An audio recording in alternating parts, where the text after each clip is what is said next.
Welcome to How to Get on a Watchlist, the new podcast series from Encyclopedia Geopolitica. In each episode, we sit down with leading experts to talk about dangerous acts, organisations and people. We examine historical cases, as well as the risks these subjects currently pose. From assassinations and airliner shootdowns, through to kidnappings and coups, we'll examine each of these threats through the lenses of both the dangerous actors behind them and the agencies around the world seeking to stop them.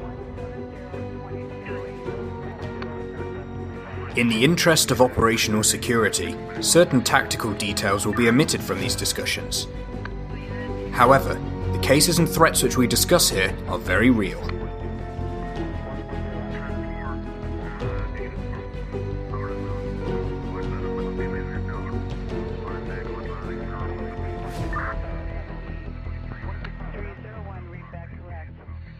What's your emergency? I'm Lewis H. Besant, the founder and editor of Encyclopedia Geopolitica. I'm also a doctoral researcher at the University of Loughborough in the field of intelligence and espionage in the private sector. In my day job, I provide intelligence to corporate executives on complex geopolitical and security issues.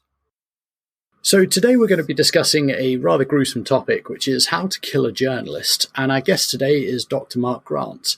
Mark is the head of high-risk safety and security at Sky News, and he's operated in high-risk environments around the world for nearly 2 decades and has supported and directly managed security for the BBC and CNN. Mark holds a doctorate in security risk management with a focus on journalism security. His thesis, Reporting Safety, an assessment of risk management practices employed by news organisations operating in areas of conflict between 2009 and 2019, is the first study of its kind, allowing news organisations to learn from the most pivotal decade for journalism in modern times. Mark is also the co-founder and non-executive of MiRiskMedia, an app-based solution to ensure news and other organisations have direct access to vetted, qualified and experienced safety and security consultants, with the aim to create consistency of advisors across the industry. So I think really we're talking to someone today who knows more about this topic than anyone else. So that's a really interesting background, and thank you very much for joining us, Mark. No, thank you for inviting me on the podcast. Excited to chat further. So I think the question that your background really begs is, how did you get into this line of work? Yeah, so I think the reason I chose this sort of niche part of the security industry was definitely curiosity. Prior to working within media security, I'd spent 6 years post my military service really trying to find out what I wanted to do. I sort of floated around the NGO sector, private security contractors and risk management companies. And it was in 2015 where I sort of had a conversation in Mogadishu, Somalia, with a news crew who were looking to travel to a rather remote and austere part of the country that no one would have, in the right mind, would have went to. And we started on a conversation about risk appetite, and I found that extremely fascinating, how a group of individuals who didn't come from a security background felt that they could travel to one of the most dangerous parts of the world. And that really got my ears sort of pricked up. Previous to this, I'd worked for a number of organisations when the risk got to a certain level. They either closed up shop or turned around. This was the first time in my career that I'd seen a news crew and they wanted to push it way past that red line, and that was their business as usual. So, yeah, I suppose you could say curiosity got me here. And Mark, what does the history of journalists putting themselves at risk, what does that history look like? Are journalists today facing a totally different environment than they did, let's say, in the 90s, or can we go back even before the 90s? Yeah, I can take you right back, Cormac. The first thing to note is that there has always been some form of protection for journalists whenever they've operated. However, prior to 2002, the security offer was very loosely through what's been referred to as embedded, mainly military embed. And that, in short, is a host looks after a journalist stroke news crew stroke reporter and provides a set level of support, whether it be security, accommodation, logistics, medevac, and so forth. And that's always sort of been there. And the first sort of reports of embed appeared way back in the 1840s, when a number of correspondents operated alongside troops in the Mexican War. And that's not really changed since then. And they've continued to support journalists around a number of different conflict zones, providing what is very loose arrangements and very little formal risk management structures in place. Not all unsuccessful. During the First World War, no accredited correspondents were killed, and that's quite a feat in itself when you consider journalists were deployed on the front line with British forces on the Western Front, the Middle East and through to Gallipoli. this sort of loose structure continued all the way through to the Vietnam War, when at the time this was labelled the most accessible war for journalists. And they sort of operated side by side by their military counterparts for extended periods, often a number of months or in some cases years. And when they really operated alongside the military counterparts in Vietnam, they often wore the same fatigues, carried weapons, and in some cases actually used weapons against the Viet Cong. So it really does bode the question, was that impartial journalism, right?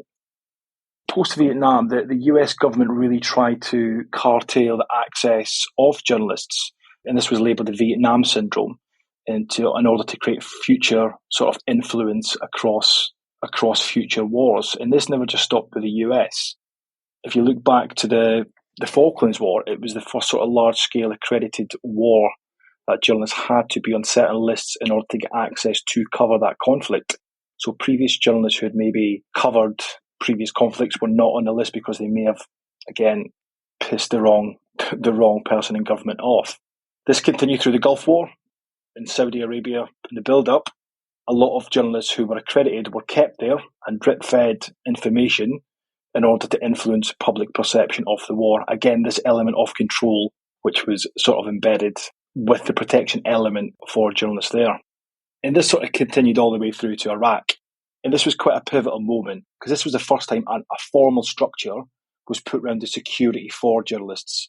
So the UK had what they refer to as the Green Book, and the US had what was referred to as the Public Affairs Guidance, US CENTCOM. And this allowed military to curtail exactly what journalists could and couldn't do, and sort of forced journalists into signing an agreement of what they would cover and what they would not. This often came with a number of restrictions which, from an editorial perspective, just wasn't appealing to journalists. So what this did is this sort of forced a number of journalists to step outside of this embedded structure and operate unilaterally, often at a far greater risk. This unfortunately came with a lot of casualties, including the ITV employee cameraman Terry Lloyd being killed in 2003 by the US. So there has always been a sort of security structure to support journalists. Some people enjoyed it, some people didn't. With the embedding, only 10% of those embedded within Iraq seen frontline conflict. So it definitely did curtail editorial reasons, which again pushed people over the line when it came to how they were going to cover the war. And from this point, it sort of got interesting. So journalists no longer wanted to be controlled. They wanted to operate unilaterally. And since then, they have sort of moved into what I would class as the modern security apparatus of news organisations, where they are taking a lot of this on themselves, employing former military personnel, putting people through certain courses before they're allowed to deploy, and really improving the competence of the journalists to cover from conflict. But yeah, to answer your question, a roundabout way, there always has been some form of security placed upon journalists, but recently, yeah, it's definitely moved on since the embedding days. So aside from the kind of war zone reporting, what about investigative journalists? I feel like they probably lack the protection of their war zone colleagues, and by the nature of the job, they're upsetting powerful people. What are the risks to investigative journalists looking at, let's say, organised crime or political corruption? I'm thinking of a prominent recent example, Daphne Caruana Galizia in Malta. Yeah, I think so. There's a significant risk there, right? I think the risk definitely sits more with the local journalist than the international journalist for obvious reasons. Obviously, they are operating in a country where you could argue they are more involved in touch with what is going on from day to day. And there has been the question posed, what's the difference between a local journalist and an activist? So obviously they're far more in touch with what they are covering in that area.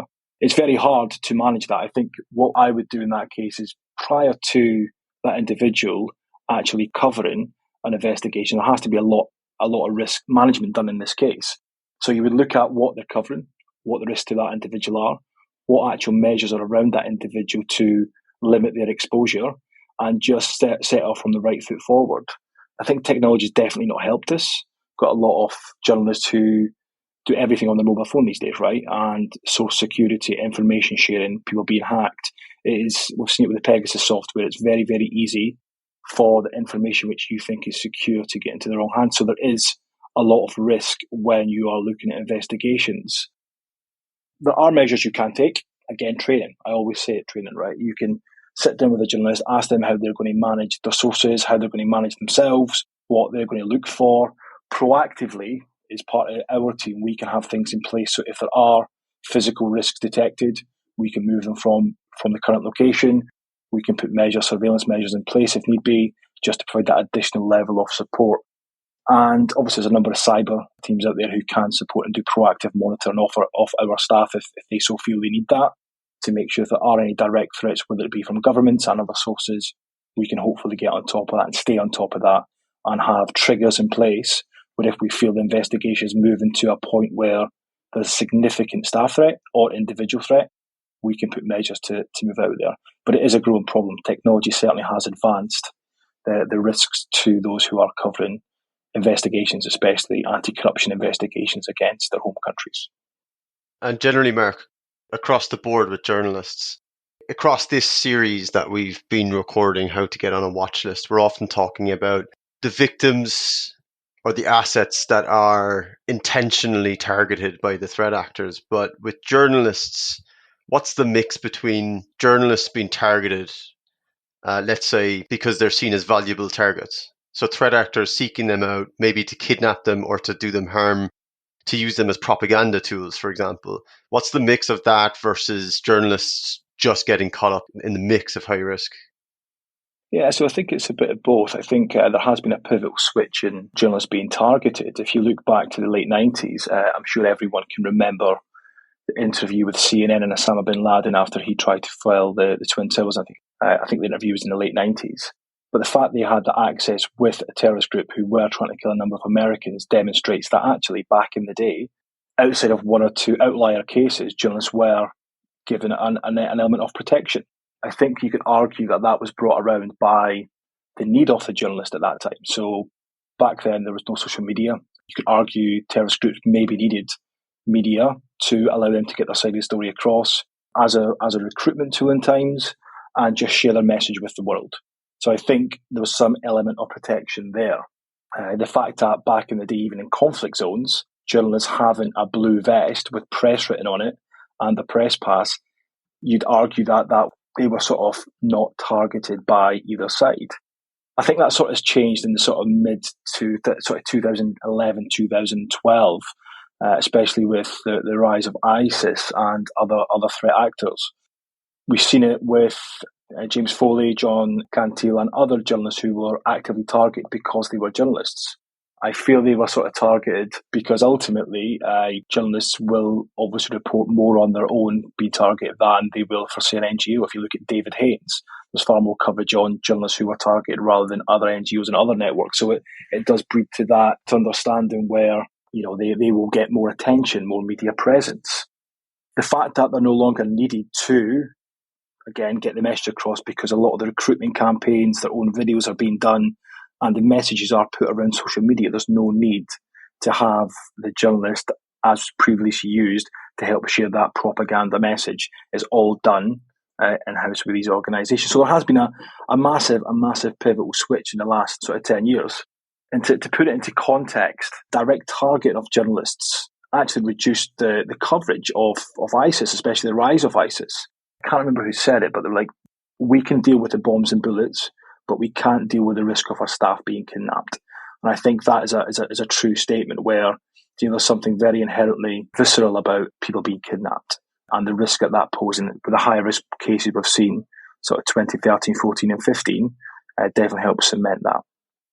So the phrase you used there was, you know, we can't tolerate this risk for our staff, but that really begs a question. Given the increasing use of stringers and freelancers by international news organizations, especially due to the changing financial nature of the journalistic world, are reporters more vulnerable these days, especially these types of reporters, given that they may lack the support and potentially, you know, big insurance packages of a larger organization? Yeah. So this was a big part of my thesis, looking at what I coined non-traditional journalists. So that is looking at local producers, local freelancers, and anyone who doesn't come from an international news organisation itself. I think the thing to break it down, to answer your initial question, yes, they are at more risk. 94%, I think it was the CPG in 2019 stated that local journalists are 94% more likely to be killed or injured simply by carrying out the work in relation to their international counterparts. But if you want to break it down, we can sort of break it down to local and international journalists, right? So from a local level, why would you use a local journalist? One, local knowledge, right? They understand and can get to the heart of the story. So that's a huge advantage for a news organisation. I think these days we can all agree that nobody wants to see a middle-aged, middle-class white man on the news at 10 in Kenya talking about Kenyan problems. We want to see local context to get to the heart of the story. So there have been a significant reason to use local journalists over international correspondence. It hasn't always been based on cost, although you could argue it's significantly cheaper in some environments to use people who live there and work there. However, on the flip side of that, it's not always in the best interest. It does pose a significantly higher risk. And that's what I sort of coined as sort of journalism risk apathy for local correspondence. This is seen where there could be a level of risk inertia. These individuals are based in these environments, high-risk environments, for an extended period of time. So over time, they become desensitized to the risks that they face. There could be an overconfidence where they're very well connected in the local environment and there's some sort of protection in that. You know, I know the governor of this area, I'm totally fine. But ultimately, the risks are there. And over-familiarity and complacency is something which we've seen time and time again, which can increase the risks to local journalists. And with the international sort of correspondent, I think you can argue their risks are lower. They parachute in. They'll do a story for maybe 2, 3, 4 days and then out again. They've not got the knowledge and the connections in country, so they're not at the risk, as we spoke about earlier, about being targeted by government. And if you've got an international news team in your country, you could argue that certain governments will want to keep an eye on them. They'll be monitored by security services. And the last thing they want is anything to happen to an international team. So again, they're at lesser risk because of those factors. But while you could argue that local journalists and non-traditional journalists do have a lack of support, I think more can be done by engagement by news organisations, right? I think in 2015, most international news organisations signed up to what's called the 2015 Freelance Safety Principles, which outlines how you should manage your local staff in relation to your international staff, which basically says it's the same level of duty of care. You must provide adequate and commensurate training based on the support that they give you. It's exactly the same for buying material. You have to make sure that no one put themselves in harm's way if you are acquiring material from somebody who's not on your books. So there are things in place. The challenge is how you physically implement that. It's very hard for international news organisations to implement the same level of training that you offer here in the UK than you would in, say, sub-Saharan Africa. There isn't the facilities. There's issues with visas, trying to get people across to certain areas to get the training. And there's obviously, like you mentioned earlier, costs involved to get people out there. But more can be done. I think engagement from early on and investment in local resources has been done across industry. And we've seen that over the last 10 years. But again, more can be done. From a local journalist perspective, I think they can engage more. They don't engage nearly enough with the risk assessment process because of the factors of risk inertia, complacency, and overconfidence. They sometimes do not take the process as serious as an international journalist would because they feel, I'm from here, the risks are lower. But more can be done from our perspective, from a risk management, to get the engagement by local journalists in the process. There's obviously barriers with language, barriers with culture, which need to be built into risk management frameworks to ensure that gaps aren't created because of biases that we bring to the table as an international organisation. So, yeah, there's a lot that can be done. They are at more risk, but it is getting better. The research showed that more organisations are taking this seriously, but there are still critical gaps that need to be closed. And Mark, in your experience, what are the things that actually, let's say, most commonly put the life of a journalist at risk? So we're talking about war zones. I'm thinking of soldiers manning the barricades, letting bullets fly, maybe not necessarily targeting that journalist.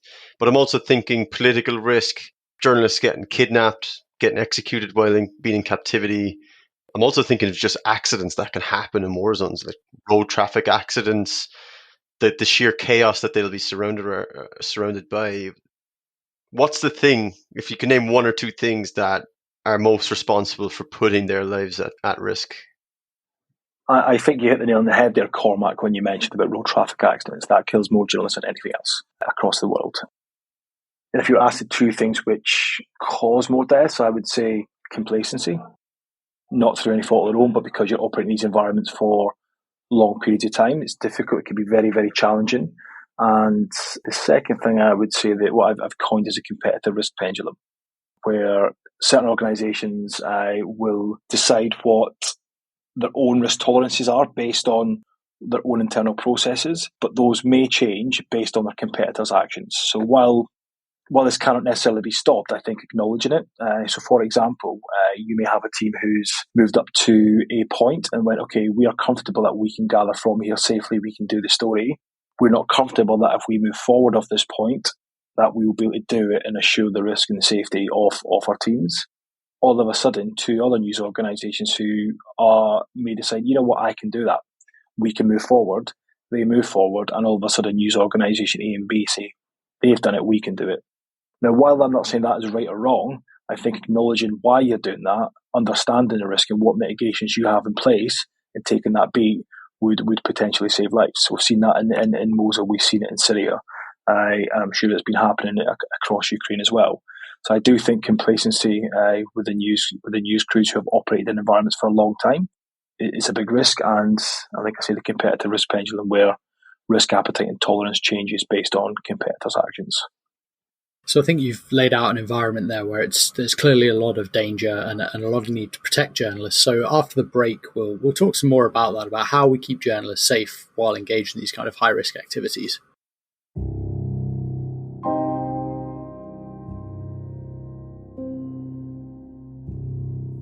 You have been listening to How to Get on a Watchlist, the new podcast series from Encyclopedia Geopolitica. If you like this show, don't forget to check out our other content at Encyclopedia Geopolitica, which you can find by going to howtogetonawatchlist.com, where you can find our analysis on various geopolitical issues, as well as reading lists covering topics like those discussed in the podcast. Please also consider subscribing to the podcast on your streaming platform of choice, as well as rating us 5 stars if you enjoyed the discussion.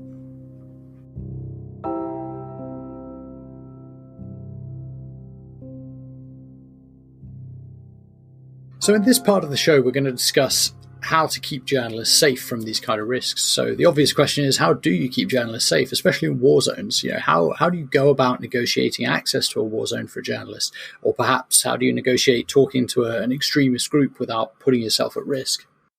Yes, I think there's a couple of questions in that. I think the first thing is, how do you keep journalists safe in a war zone? And for me, if your start point is how do you keep them safe in a war zone, you're already behind the curve.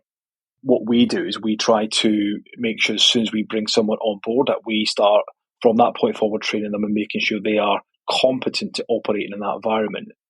That doesn't mean to say that they're not competent when they come here, but we need to make sure that they've got the right level of training, expertise, and they have the right team around them when they deploy to these environments. Now, as you can imagine, there's a wide range of experiences of young, old, across the industry, especially those who have, you argue, battle-hardened with your Iraq, Afghanistan, Syrias. And then you've got the new school coming through who are relatively inexperienced and maybe in their first conflict. So we try to make sure that they've all got the same level of training, but we build team selection based on that. We also have a sort of robust risk management framework in place where you're looking at it from a very holistic point of view and not just throwing people in that environment without considering everything from logistics all the way through to crisis management. You raised a point there about local knowledge. I think that is extremely critical. Having good relationships, good local producers, fixers on the ground who can share information of what is going on.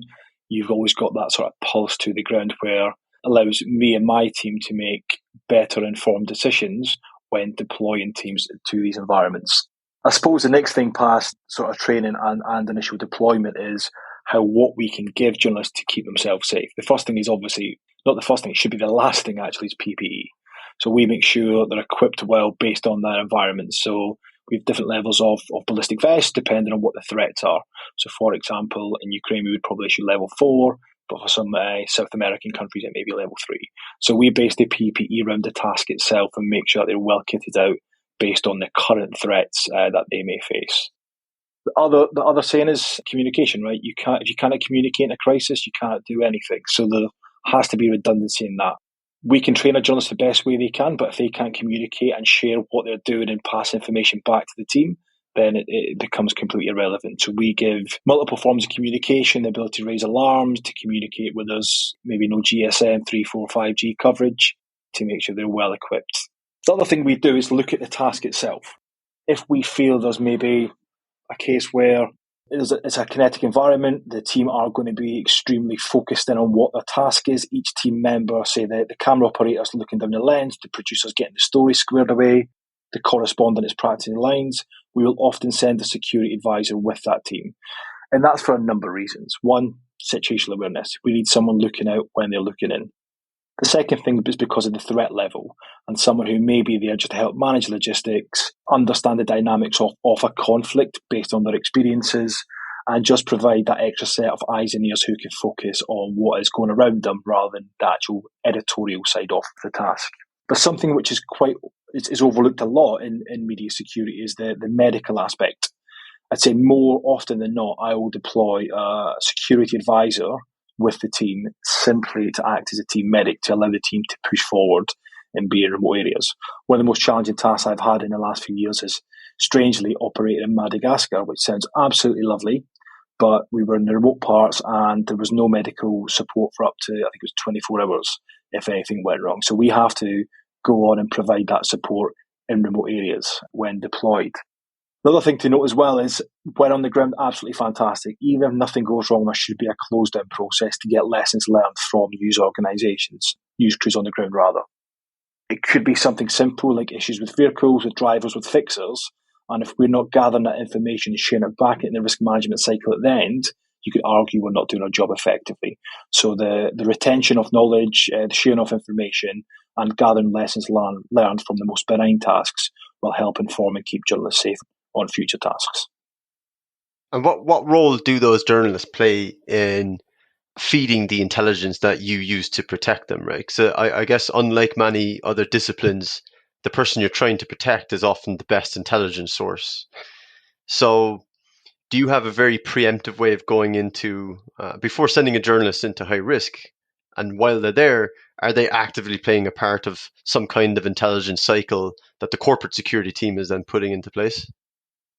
Yeah, I think this is the key difference with media security and other forms of security, right? It's engagement over compliance. For me, I want to engage with a producer, correspondent, cameraman, whoever it is, prior to going on the ground so we can gather that information, speak to their connection, speak to the fixer on the ground. If I start saying, we are going to a war zone, you need to provide me A, B, C, D, I ain't going to get anything. You're right, they are a very, very good source of information, and having that link with the producer who it normally is, or the local producer on the ground, will help feed into the sort of planning cycle. And we can then corroborate that with, again, other available information, open source, closed source, whatever is available at that time. But definitely there's a huge collaborative part there where it's not simply the security manager, as is in the corporate world, saying this is what you should do and what you shouldn't do. It's very much collaborative to get to a point where you are looking at, okay, what are the risks? How can we mitigate those? But more importantly, what is the level of risk acceptance that the team on the ground are willing to take, but also the organisation? And that can only be done by engagement rather than compliance. I'm thinking here about the post-Pegasus world. You know, we found out in the last year or so that the NSO Group's Pegasus spyware had been used by numerous governments to spy on journalists around the world. Now, how common is this kind of thing? How common is it for governments to target journalists that are perhaps investigating them? And is that something you can protect against, or is that really just too big a risk? I think it'd be very naive to think it's not happening, right? I think from what a journalist has, the information, the sources, the connections, even if they're not doing an investigation, that is extremely valuable information to host nations, state actors and non-state actors. So I think having robust cyber frameworks around your teams and proactive monitoring and good report around that is definitely very, very valuable. Can you protect against everything? Of course not. I think one of the biggest challenges but not just within media security and news security, I think it's an industry as a whole. Technology is moving so quickly. It's very, very hard to remain abreast of what you need to do to keep yourself safe. And when you add the factor of 5 into that about journalists looking after sources, how can they continue to keep sources safe, keep that anonymity, and ensure that they are not putting people at harm's way. It's very, very challenging. It's something which, as part of my research, which came out was, I think it was something like 2/3 of the journalists that we spoke to did not feel comfortable with the information security support that they get from news organisations across the industry. Now, I like to think since I finished research in 2020, that is improving. It is a gap. It is something which we are working tirelessly with our corporate security partners to change. We are working tirelessly with other organisations such as the International News Safety Institute to work on best practices and working in a closed network across the industry to share practices within other security professionals. But you're right, it is a huge risk. It's probably one of the greatest risks we're going to face in the next 5 to 10 years, and it's only going to get harder to mitigate and combat. So, Mark, we've been talking a lot about the higher risk stuff, and I guess we're making the separation between the investigative journalists and those deployed to war zones. But how do we protect journalists in those more benign environments where the very investigation that they're doing is the thing that's putting them at risk? And I'm thinking about journalists that, investigating criminal gangs like drug smuggling gangs, let's say here in Europe. Yeah, it is a huge risk. But again, take it back to the basic level of risk management and risk assessment, right? When they go on to do that task, we make sure that all journalists, and this is pretty much standard across industry, there is a level of training that most journalists will get before they operate in anything which could be classed as a hostile or challenging environment. And within that training, they would be briefed on how to follow the risk management frameworks and what threats they have. I think what I've done in the current organisation, previous organisations, is having an open channel. So when it comes to the planning phase, we can look at it and look at the best case and worst case scenario. Ultimately, journalists know if they're going to be covering a story which is looking at government corruption, they know they're going to be targeted. They know what the likelihood and impact that could be. So we just put it on a scale and go, okay, best case, what's it going to look like? Worst case, what's it going to look like? And what can we do to mitigate those risks? I think it's having a contingency plan. It's having clear understanding of what triggers would allow us to get involved in pull journalists out or pause what they're doing. It is a challenge. I'd say it's even more challenging than working in a hostile environment, right? Because bombs and bullets you can see. In certain investigative journalists who, when they carry out their work, it may be months, weeks, or even years after it's been released that they get targeted. I think this is where the cyber team really come into their own as well, because as we know, there's a lot of online threats which permeate a physical attack. So I do think there's a correlation there. I'm not saying every time, but by having sort of overarching frameworks, both physical and cyber, will definitely allow us to flag if there are any concerns around investigative pieces, either before, during, or after the task is taking place. Not an easy one, but again, training's key. Training, understanding risk frameworks, putting triggers in place, having an open communication dialogue throughout, and providing that reassurance to teams. But like everything, journalism, you cannot say there will not be an incident. You cannot say there are no risks. If there was no risks, it wouldn't be interest. It wouldn't be a story. You wouldn't want to gather it. So it's understanding the level of risk that's there and deciding, are you willing to take that potential risk, or is it too great for the organisation or the individual? Something you said there really prompted a question for me, which is, this idea of social media threats to journalists. And I got thinking about the idea of political polarization. Is that something that's changing the risks, especially as we're seeing, various media ecosystems kind of bubble off into their own polarized environments, and journalism becomes more of an us versus them thing for certain extremist fringes? Is that something that's changing the game? 100%, right? I think in a previous organisation, I had a producer who's extremely experienced. She'd probably operated in every single conflict zone you could think of. Some really, really punchy stuff. And she was covering the Brexit protests in London. And she came back to me and she said, look, I do not feel comfortable here. So I think the sort of polarisation within the political sphere has definitely created this challenge for journalism where if you're trying to cover it, depending on what the protest is, could be a greater risk than conflict zones. We have tried to mitigate that the best we can by making sure journalists are on public order courses. We have UK backwatches for protests. But again, the risk is there. It's even more challenging when it's on your doorstep, right? We've seen the protests in the UK, the protests in the States, where they do turn violence. We've seen the insurrection on the 6th of July. These are things which 10 years ago you'd be saying, I don't need to send security. We don't even need to consider this. So yeah, the rise of social media, the polarisation of political actors is definitely created greater risks to news organisations and to management, right? I think the sort of flip of a switch, you could be in central London covering a nice peaceful protest, and 2 minutes later it could be carnage. It could be like you're anywhere else in a more dangerous environment than some conflict zones. So yeah, it's definitely something which we are seeing more of. It's something we are trying to mitigate the best we can across industry by providing training, by providing equipment, and again, monitoring through intelligence platforms is definitely something which could be the difference between keeping a journalist safe and not. One lesson I'm definitely taking away from this conversation is the importance of training for the journalists themselves, and I guess for the teams that support them, particularly going into high-risk areas. So what does that training look like? What does a journalist get? And I guess I'm asking as well, does it get very tailored? Like, does a journalist going into a high-risk conflict zone in Ukraine get the same training as a journalist going into conflict zone in Afghanistan? Is there a difference between what they get? Is there a difference then between what an investigative journalist might get versus those going into the war zone? Do you rely on specialists for this training? Do you have to use the journalists themselves? Because I guess often they're the most experienced. I think if you look back in the history of training, the sort of early training course in the sort of late 90s was pretty much a bunch of ex-military chaps like myself going in and waxing lyrical about what you've done in service. Now that has come on leaps and bounds since then, and there is a sort of industry-wide standard, which I'm sure your listeners will know about, hostile environments awareness training, or HEFAT, hostile environment first aid training, which is seen as mandatory across industry for anyone who's likely to put their staff in harm's way. Now, that's not just international staff, that's local staff. Anyone who's working for you will generally get the same thing. Now, although it's seen as mandatory by about 75% of the industry, only 25% of managers have stated that they would stop teams deploying if all members never had HEFAT. So although it's seen as mandatory, people will still deploy without it, which is quite a challenge in itself.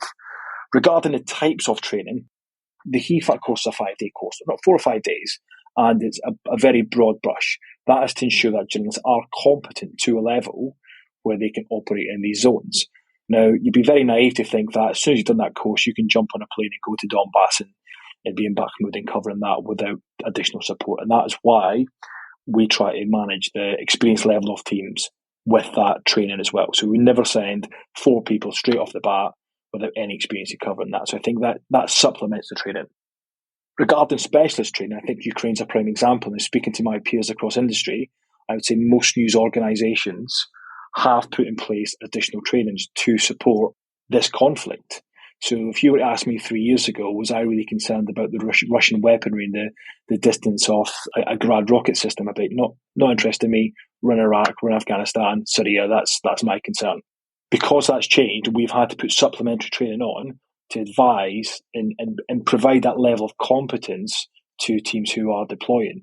So it is quite a flexible model where everyone must have the bare minimum, but there are additional trainings put in place depending on what the story is.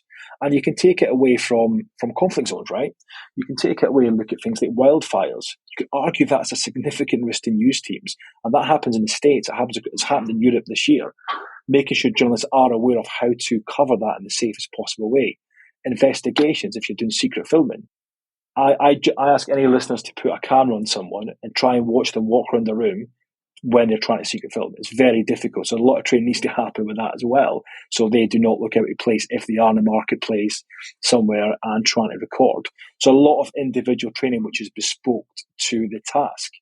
Does it always happen? Of course not. Is it budget restricted? Of course it is. But I would say over the last decade, or since 2009 anyway, there has been this awareness by risk owners, basically heads of news gathering, senior leadership teams, that they've got a duty of care. And ultimately, if they're putting people in harm's way, it's them who will be liable if anything happens. So there's a far more awareness at that level and higher across news organisations that we should only be deploying people to these environments when they are trained, when they are competent, but also making sure that competence is assessed. And I don't mean physically assessed, but having the ability for people to reach out to my team, having the ability to reach out to other members of the team and go, actually, I'm not comfortable with this. I'm not comfortable with this level of risk, because ultimately we need to make sure that we're not putting people in harm's way and applying pressure with doing things that they don't want to do. So Long way saying, training has improved. It is very bespoke. There are gaps, and like we mentioned before, cyber is one of those gaps. But I think it is improving, and I think Ukraine has definitely demonstrated that across industry, use leadership and security teams are taking this seriously and bespoking it based on the evolving threats.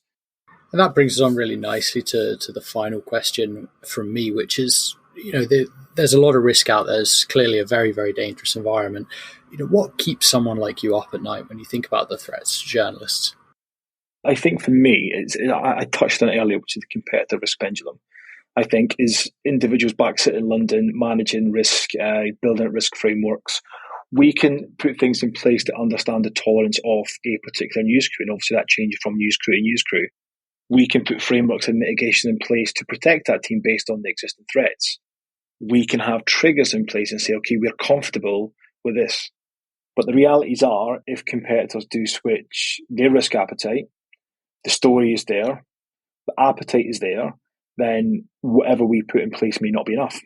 We may move forward and we're taking, it's not undue risk, it's risk to get the editorial story, which that's why risk owners make those decisions. But for me, it's when we operate in places such as Ukraine in the early days, it's operating in Syria in sort of 2018, when you've got conflict zones which are so kinetic, conflict zones which are ever evolving, sometimes hourly, not daily, and you've got this sort of competitor environment which is very challenging, and all it takes is for one competitor to move to get that story and the dominoes will fall.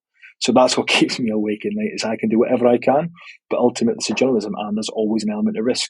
It's a challenging environment to work in, both from a physical perspective but also a mental perspective. But yeah, it's definitely what keeps me awake some nights when I've got lots of teams on the ground. And Mark, what have we missed? What questions should we be asking someone like you? Oh, that's the $1 million question, right? I think it's not really a question, it's more of an observation and something which I think the industry can learn a lot. I think the fact that my thesis was the first piece of work which was carried out on risk management practice across the industry, when you could argue that this is probably one of the top 3 high-risk roles that anyone can do in the world. The fact that you put people in harm's way deliberately, but there's no studies done into how you can protect them better until this piece is, it's unreal to think that's not happened. When you compare it to other similar industries such as humanitarians, right? There's so swaths of information, of studies, of risk frameworks. There's every aspect of the risk assessment framework has been looked at in minute detail, and there's a lot of support for news organisations. The media security industry is really is learned through experiential learning. That's what it is. There's nothing in place which has really been put there because there's been a detailed study. It's been done through experiential learning, which is not necessarily bad. But when you're marking your own homework, sometimes you should take a back seat and go, right, how can we improve this? What could we be doing better? Are we getting the best out of security advisors? Are we learning lessons? Is the engagement with the risk assessment process there? Is the training up to standards? Now, if you're marking your own homework and basically saying, we think we are safe, then it's not necessarily the best approach. So I think for me, it's how we can take it forward, how we can use the expertise which has significantly grown in the last 2 decades, both in security and safety, but also in news management, and how we can better build a framework and engage, collaborate across the industry to close the gaps which are constantly highlighted through after action reviews rather than doing it prior to incidents taking place. So yeah, I'd say that's the one thing I would like to see more of, and I'm sure we'll get there. So Dr. Mark Grant, thank you very much for joining us. You've been listening to How to Get on a Watchlist. In today's episode, we've been discussing how to kill a journalist with Dr. Mark Grant. Our producer for this episode was Edwin Tran, and our researcher was Alex Smith. Thank you very much for joining us. Encyclopedia Geopolitica is also now on Patreon for people who would like to contribute to the production of our podcast, articles, and reading lists. For those who want access to our special patron perks, as well as the satisfaction of supporting our work, head over to www.patreon.com/Encyclopedia Geopolitica. Thank you. Your support is greatly appreciated.